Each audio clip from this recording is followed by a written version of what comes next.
This will change the way you use your table saw. This changed my table saw. Hey folks, I just can't get on YouTube recently without someone telling me how great the Bow fence extender system is. The extender fence system by Bow Products. Today we're going to try out the new Bow's fence extender. Today, we're going to be talking about the Bow fence. So just quickly, for those of you who don't know what it actually does, what a fence extender will do is solve a few problems for you. The first is you have to try and get this flat against the fence before it hits the blade and flat to the table ideally. And then once it hits the blade, you're committed to a cut. If you're slightly off here, then that's a problem for the rest of your cut. So by having only this amount of space to level your wood and to ensure it's flat to the table surface, that's a problem. So let's look what the extender fence will do. Just temporarily pop this on here.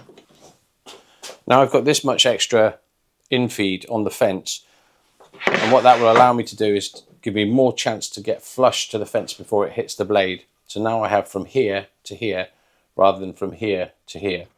Also, that gives me extra support. If I had some kind of support here, I would have extra support all the way out here to get the piece of wood flat to the table. The other benefit that this will give us is somewhere to attach hold downs that keep the wood flat to the table, and it will assist in keeping it to the fence, as well as stopping something called kickback, which could fire this piece of wood back at you if it kicks into the blade. I really do quite like the look of the Bow fence system. I even considered buying it. But for me, it's got 3 flaws. And in this video, I'm going to show you how to solve that and build your very own using an aluminium extrusion. It's going to look great. It's going to function as well, if not better. It's going to have some accessories on top. And we'll be using cost-effective Amazon hardware as well as 3D printing. So it's not a new concept. People have been making their own fence extender systems for a long time now. This simply goes right here. That's it. It just attaches to the fence. But what Bow products have done really well is package it up into a neat system with a lot of quality of life features. So the first thing that put me off buying the Bow fence system was the price, but it's not the main issue. We'll get into the others shortly. So before we jump into making mine, let's just look at some of the specs from the Bow system. You can buy the fence in 24, 36 or 46 inches. Now my table saw is 22 inches across or 70 centimeters. So the aluminium extrusion I've got is 1 meter. So the Bow fence is 1 inch thick and 5 inches tall. The aluminium extrusion is 120 mil tall by 15 mil thick. Now why that's important is because if I want to rip this piece of wood down to 100 mil thick, then with the aluminium extrusion on here or the Bow fence system, I've got to compensate for this thickness here. So I've set this to 100 mil, but I would have to set this to 115 mil.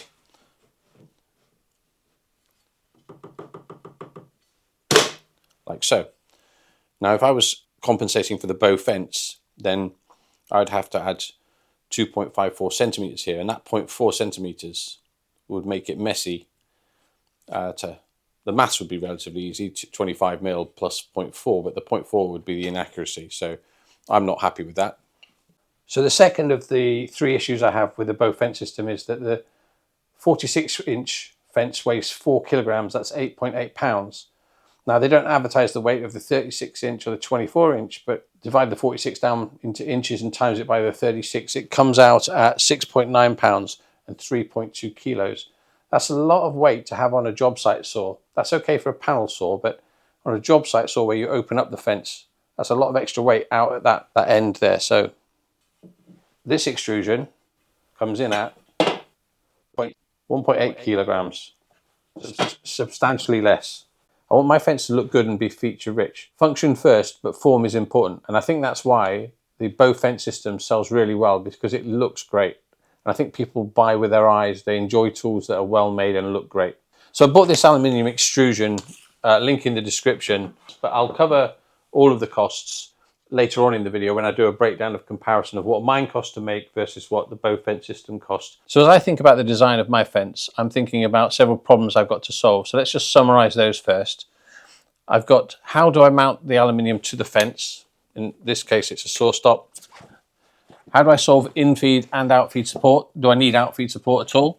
How do I protect the table saw surface from getting scratched from the aluminium? What's my options for featherboards to hold down work holding? What do I do about the sharp edges of the aluminium extrusion? And what add-ons can I add to the system to really give it some extra value. Remember, there's that third problem I've not talked about yet. So the first one, how to mount it to the fence. So when I look at attaching this to the fence, on the Bow system, they have some slots that allow your C-clamps, so your track clamps, to go like this. Obviously this doesn't allow for that and they don't fit in there. So I designed and 3D printed some brackets that look like this, and they will hold clamps like that. It does add to the thickness, so this adds, you know, another 15 mil, or just under 15 mil to the fence. Now, just a spoiler, I didn't use this in the end, and I'll go into why. If I just slide one onto the fence here,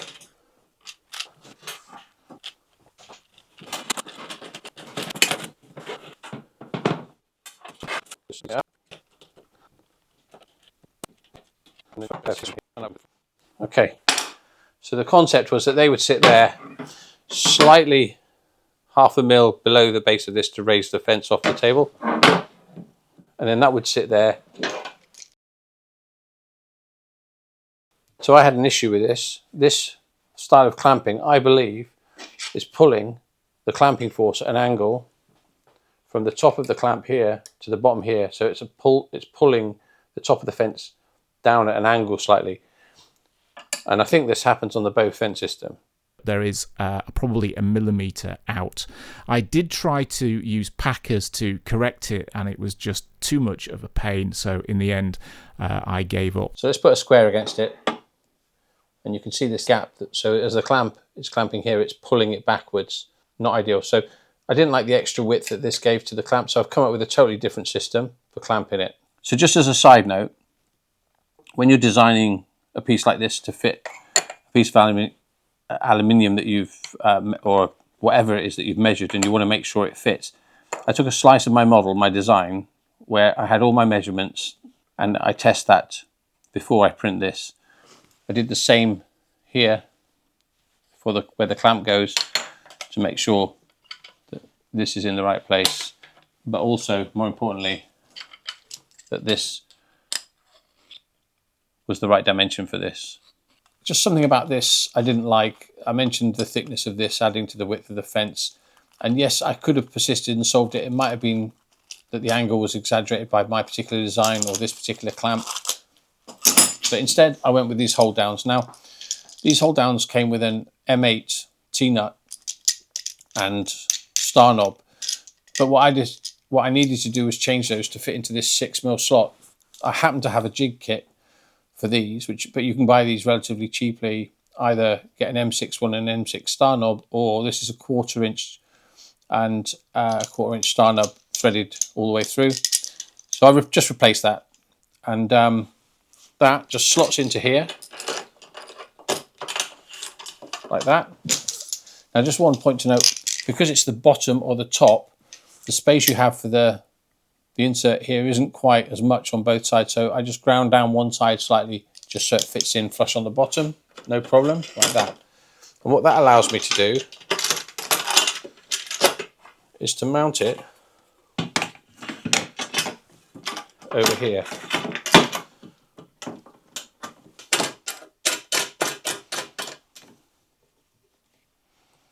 But that's not the end of the conversation. They do hold it well, and they hold it flush to the fence, and it's now square. But I have some other requirements. I need to put a support on here and a support on there. We'll talk about that, and we'll see how that affects this clamping method, because I've made some changes to improve this. So I had printed another version of this, but I upgraded it because of changing the clamp system. So we won't focus on this one. We'll focus on the final version. And what I've got here, I'll just come in a bit, is a bracket that clamps to the fence just about here, like this, and goes under as a support. You'll see this in a second. It's got this groove here, which is, we'll come on to. It's kind of this L shape to give that in-feed support. It's slightly tapered here and here, so it ramps up. Just a point of note, when I printed this, I did slice through it and print just a slice of it to test that it fit the aluminium. But also, anywhere there's a hole through this, I added modifiers. So when you 3D print, you can add a modifier to increase the infill in this space, and that makes it stronger. So when you put a bolt or a screw through it, it won't crush this part of the model. Same with these two holes. Now, the other thing that I did was I put modifiers just into the corner like this in about 4 places. And so basically there's strips through here that are solid in 4 places. And then it's quite a dense infill. I think it's 40% in this, giving it some real strength. So it should not break. This is just PLA. You could print this in, say, ABS or something, or PETG if you wanted to be a bit more certain. But I feel pretty comfortable with this so far. Anyway, let's get them mounted to the fence, and then we'll talk about what this is about.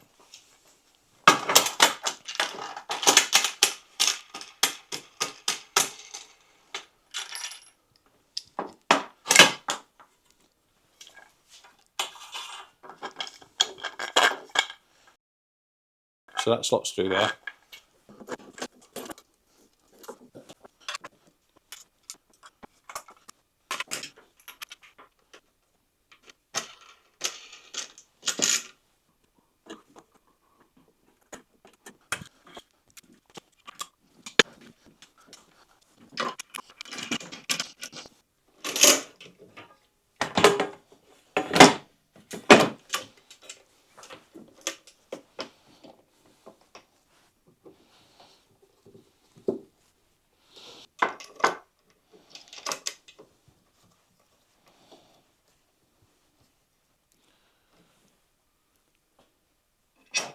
So you can see here at the back of the supports, this section here is raised out to give somewhere for this part of the clamp to push against, meaning that this pad is a bit more flat to this surface.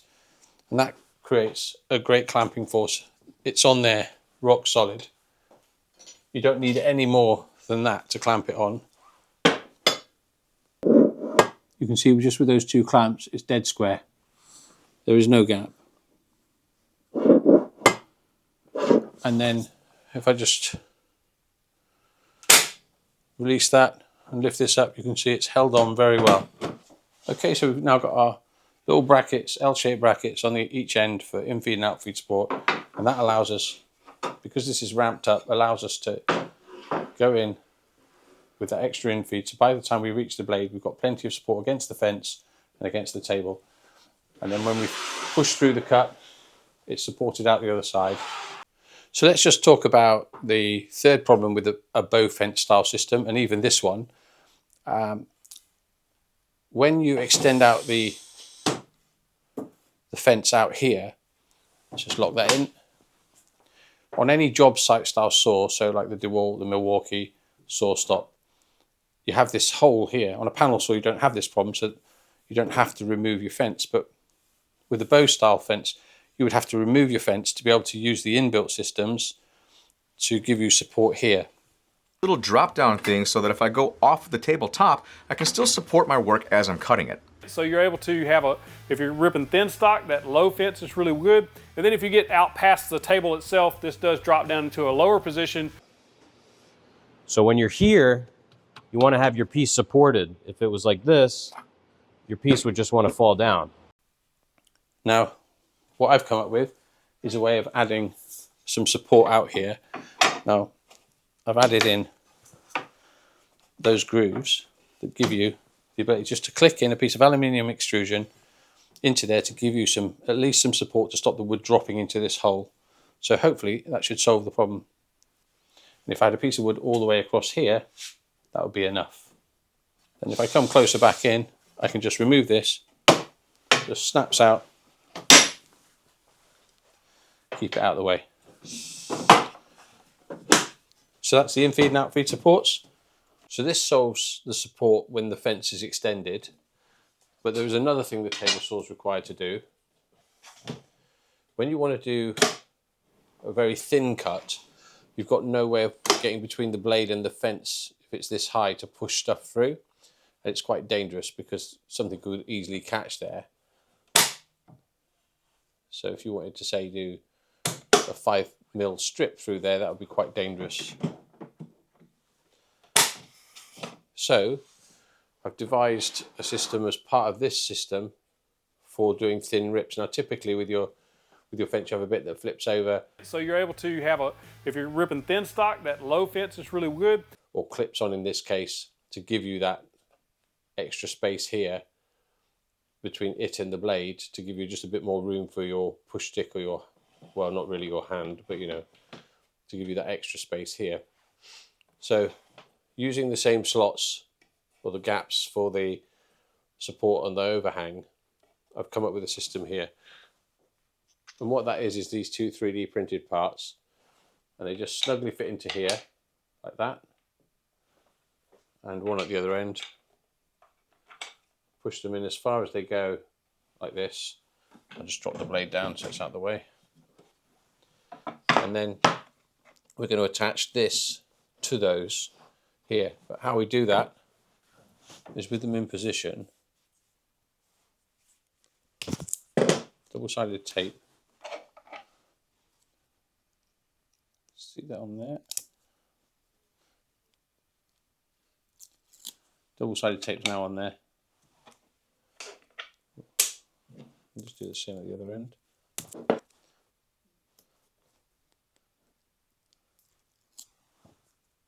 We'll put that in over there. And what we'll do is we'll just drop this down here. We'll firmly push. So I should lock that down. What I'm hoping is the two pieces come out like that. I'm not sure I recorded that, but basically I put these in there with double-sided tape, put this on top like that there, in position, pushed it down, took it off, put screws in here on both ends, and so that's now fixed. So this is now my thin rip fence. So I've made sure this is parallel, smooth, and it just drops in like that. It's flush to the fence. That means I can get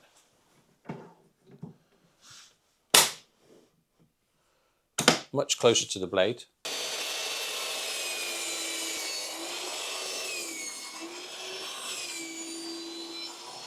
I can get a thin rip without the fence being in the way. I've got a bit of room for push sticks or manoeuvring rather than having to be up against the fence and it being quite dangerous. So really easy to remove. So the next problem is I don't want this aluminium extrusion scraping against this metal table surface as I move the fence backwards and forwards. Obviously you put a lot of money into these, you don't want to ruin them. Now, even with it clamped on, either way, with the track clamps or with the hold downs, it would push down against the table. So I have two solutions to help combat that. The first is if I just take this off here, I've 3D printed these little slide-on protectors, I suppose. And these are printed in TPU. And they will slide on here. So to move them along, just put in a Allen key and just push.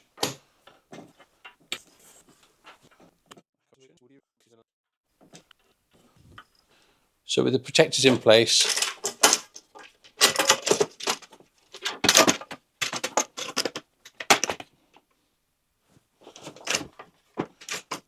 and the fence clamped on,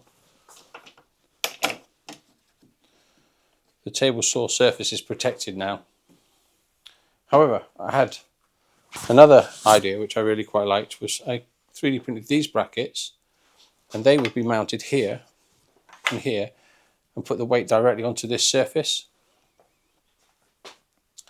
and that would hold the fence from dropping down, so I wouldn't need those rubber supports, it would stay at this place. But as I thought about this, I thought, well, this is usable space, so I don't really want that. What I went for instead was this little tray here, which does the same job. It clamps to the fence back here and it puts pressure onto this and keeps this from dropping down. I don't really need those rubber supports anymore, but I'll leave them on for belt and braces. I'll just slide this onto the tray.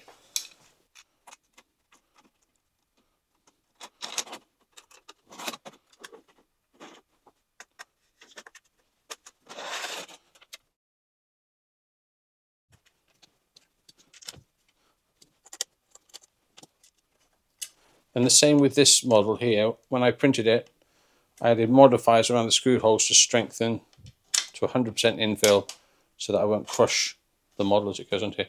Now what this tray is for is to put your measuring tape, always on hand, 100mm ruler, a little right angled square, handy for marking around corners just before you can do a cut, and a mechanical pencil in that little trough there. It serves two purposes. It puts these things at the table saw where I need them.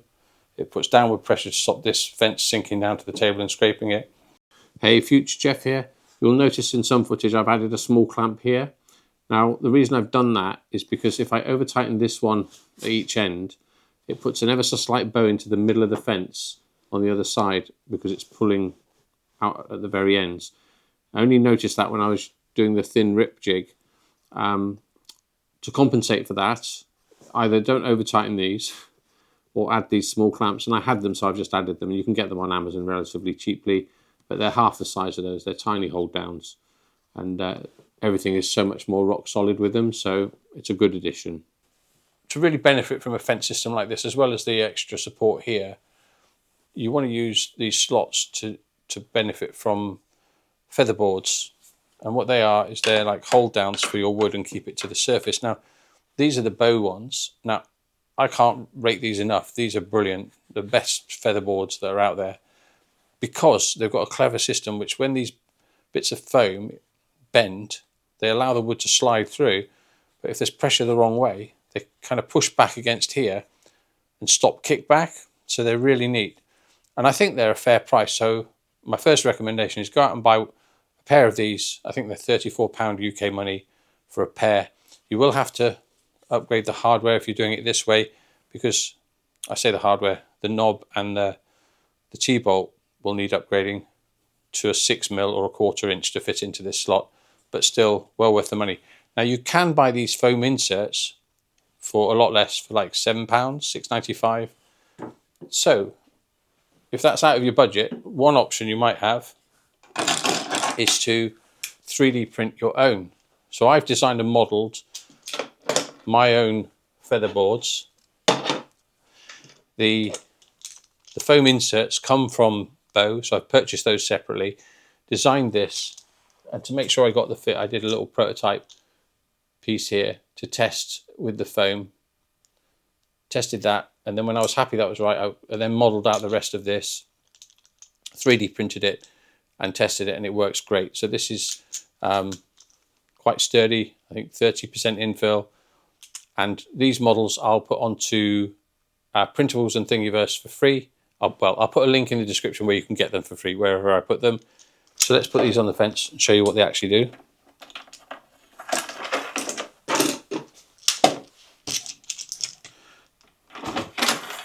Just make sure the feathers are pointing in the right way, so you're feeding in from this way, so you want the slope on this side coming in. And what you would do is lift them up, put the wood under, push down ever so slightly just to put a little bit of pressure into the foam. That pushes the wood down to the table surface, but also, because I said the design of these, it stops kickback, it stops the wood getting pushed back, but allows you to come through this way and holds it down. I've got two designs for this. One is with this flat edge here, and this one I've done in the Galaxy Black, but it's got a groove through it. I don't know if you can actually see that. I quite like this design, but I didn't want to reprint it. I just wanted to show you there'll be two models you can choose. They're both equally the same, but it's just whichever you prefer. So yeah, but like I say, this is a really good option and a fair price. So let's talk about the end caps. We need to be able to take these on and off, so the end caps had to have a gap in them. So what I did was I photographed the end of the aluminium extrusion as flat on as possible, traced it out in Illustrator, took that into a 3D modeling package and extruded it. As I extruded each layer up, I then brought it in a little bit, extruded a bit more, brought it in a little bit more to get this pyramid effect of them, so that when I fitted it, I could see which tolerance was the right tolerance to actually do the final print. So that was like a test piece. Rather than doing 10 or 15 different smaller prints like this one, I just did this, and that gave me the tolerance. I ended up then with an end cap like this. Now, the end caps that I could find online didn't quite fit this aluminium, so that's why I did my own. but I wanted this gap here, and that's so that this could slide in and out when this was fitted. So when I fit this, I don't want to ever have to take this off again.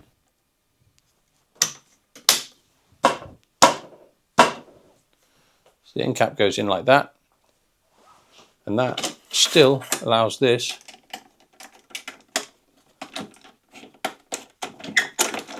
to come out like that and to go back in.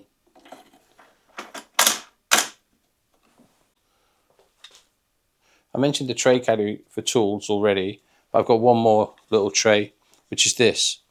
Now, what I haven't mentioned is I'm using these drop-in, not these drop-in, these little T-nuts and little bolts everywhere. I'm attaching this to keep the weight down, and I don't want big knobs everywhere where I don't need them. I don't intend to take these off, so we're all good.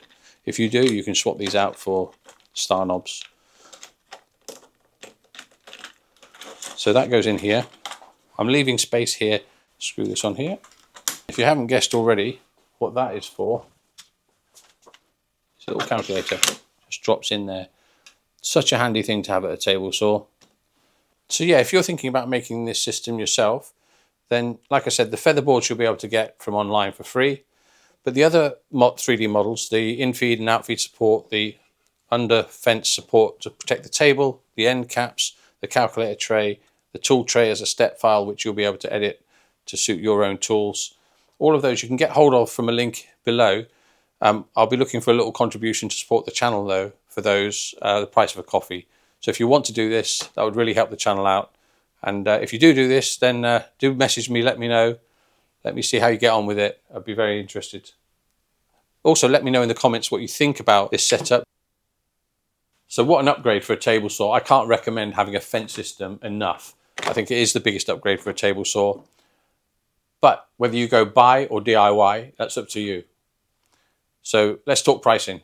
If you were to buy this pack from Woodworkers Workshop in the UK, it would cost you £240. Now, if you were to buy it in the States, you could buy everything.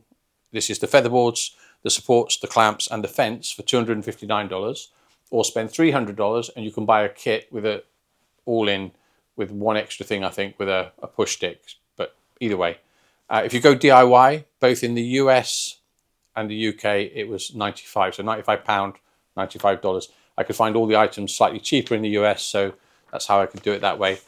But let me just break the DIY down. The aluminium extrusion was £35. I looked today and it was £40, but the price fluctuates on AliExpress, so just keep an eye out and you might be able to get it for 35 or less. The clamps you can get from Woodwork Workshop, the 2 hold downs, and they were £17 as of today. The 2 end supports, so the filament it cost to print them and the hardware, the bolts and the threaded inserts were £5 in total. The 2 featherboards I 3D printed, so the filament was £4 and the foam inserts were £7 per pack, or $6.95, and I got 2 packs of those. The additional hardware I needed, so the star knobs and the T-bolts, you can get packs for about £18 for enough star knobs and bolts and washers. That's everything you need, and that's £95. So, and like I said, $95 in the US. Now, if you do make one of these yourself, please do find me on Instagram, send me a message, let me know how it's working out for you, what you think of it. If you've got comments about how I could improve this or any other upgrades I could do, I'd be very interested to hear it. And let me know what you think. See you in the next one.